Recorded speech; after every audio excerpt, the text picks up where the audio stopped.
यत्या सूर्य शोभानुस्थम साविध्यदासुरः अक्षत्र विद्यथा मुग्धो भुवनानधिधयुः। नमस्कार, उदय India digital में आप सबका स्वागत है। मैं हूं दीपक कुमार रथ।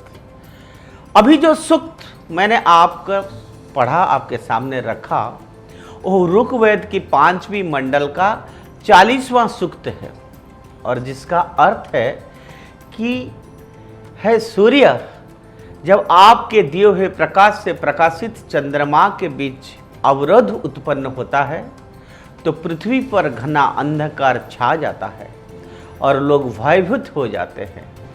यह अति प्राचीन श्लोक है। ये बताते हैं लोग कि हमारे प्राचीन मनीषियों को यह ज्ञान था कि चंद्रमा सूर्य के प्रकाश से प्रकाशित होता है और जब इस प्रकाश में अवरोध पैदा होता है तो ग्रहण लगता है। आधुनिक विज्ञान भी यही कहता है, बस इसमें इतना ही जुड़ गया है कि वो अवरोध स्वयं पृथ्वी की छाया से पैदा होता है। अभी शरद पूर्णिमा गई है और तभी साल का आखिरी ग्रहण लगा था। ग्रहण की वैज्ञानिक व्याख्या स्वयं हमारे वेदों में दी गई है। भारतीय वैदिक ज्योतिष शास्त्रों में भी बताया गया है कि पृथ्वी का सूर्य को परिक्रमा समतल और चंद्र का पृथ्वी के परिक्रमा का समतल 5 डिग्री की कोण में होता है। यह दोनों समतल जिन बिंदुओं को प्रतिच्छेद करते हैं उन 2 बिंदुओं को राहु केतु नाम दिया गया है और जब चंद्रमा या सूर्य इन बिंदुओं पर होता है तभी चंद्र ग्रहण होता है। ये एक विशुद्ध खगोलीय घटना है, लेकिन इसका असर हमारा जीवन पर भी दिखाई देता है क्योंकि हमारा शरीर 5 तत्वों से ही बना हुआ है और सूर्य चंद्रमा की गति हमारे मन और शरीर पर पड़ता है। हमारे देश में ग्रहण को लेकर कई तरह की मान्यताएं प्रचलित हैं। कई लोग ग्रहण को लेकर बेवजह डर भी फैला लेते हैं, लेकिन जानकारी में ही बचाव है। इसीलिए मैंने फैसला किया कि आपको ग्रहण का विज्ञान क्या है उसके बारे में समझाऊं और आपके सामने मेरा विषय रखूं और आपको अंधविश्वास से दूर करूं। हमारा मन चंद्रमा से जुड़ा होता है और शरीर पृथ्वी से, जबकि सूर्य आत्मा, मन और शरीर तीनों से ही जुड़े हैं।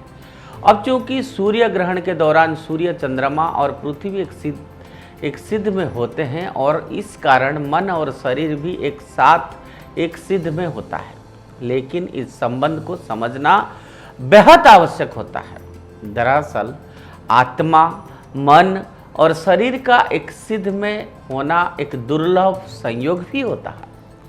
इसीलिए मित्रों, ग्रहण काल में ध्यान लगाने की और मंत्र जप करने की सलाह दी जाती है, जो कि आपके मन, शरीर और आत्मा के लिए बहुत लाभदायक होता है।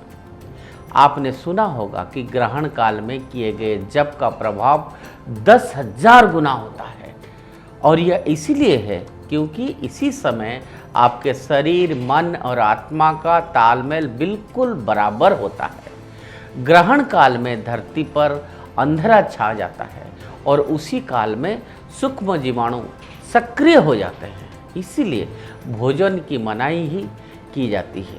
आप और पके हुए भोजन, जो आपको पता है कि जब ग्रहण लगता है तो उस समय भोजन नहीं पकने देते हैं। जो पहले बना हुआ है उसको पहले ही खा लेते हैं और पके हुए भोजन में जीवाणु नाशक तुलसी के पत्ते डालने का सलाह भी दी जाती है। दरअसल ग्रहण डरने का समय नहीं है, ये बात मैं आपको बार बार कह रहे हैं, बल्कि यह तो सकारात्मक विचार रखने और ध्यान करने वाले साधकों के लिए सुनहरा अवसर होता है। मित्रों, इस अवसर पर किया गया ध्यान और जप का असर आपकी मन, प्राण और आत्मा पर महीनों तक रहता है। हाँ, ग्रहण काल में बेवजह घूमने फिरने और बाहर निकलने से परहेज करना चाहिए क्योंकि हमारा पृथ्वी पर ऊर्जा के स्रोत सूर्य और चंद्रमा इसी समय निष्क्रिय होते हैं, जिसकी वजह से विषाणु, जीवाणु आदि नकारात्मक तत्व जितना है वो प्रभावी हो जाते हैं, जिनसे बचने के लिए एक स्थान पर स्थिर बैठना ही अच्छा माना जाता है।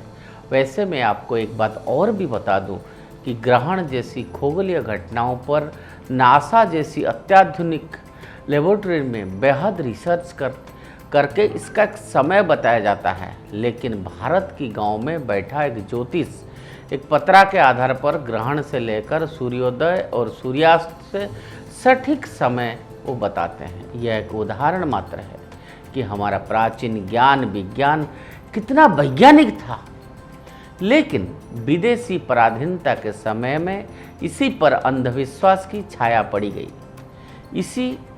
इसे फिर से पुनर्जीवित करने की ज़रूरत है। उदय इंडिया लगातार इसी प्रयास में लगा हुआ है। आपको हमारी ये कोशिश पसंद आती है तो ये वीडियो शेयर करके दूसरों को आप बताइए, दूसरे तक पहुंचाइए। ओम तत्सत।